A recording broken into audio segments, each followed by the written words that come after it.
শুভ দুপুর বন্ধুরা। বুধবারের দিনে দুপুরের খাবার নিয়ে বসে গেছি। মেনু কি দেখিয়ে দিই তোমাদেরকে।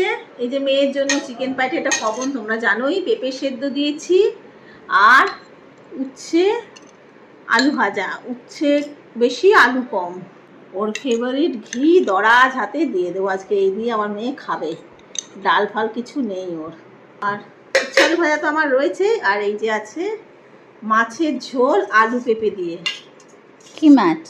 এটা বাটা মাছ, পাতলা ঝোল বানিয়েছি। আর আজকে আমার বর আগে খেয়ে নিয়েছে, ওর আজকে ব্লাড টেস্ট আছে। সে সকালে একবার দিয়ে এসছে, আবার দুপুরে খাবার পরে দিতে হয় না, 2 ঘন্টা পরে। ও 12টার সময় খেয়ে নিয়েছে। ওকে বানিয়ে দিয়েছিলাম মাছের ডিম। ওই জন্য আজকে আমি আর আমার মেয়ে মিলে খাবো খালি।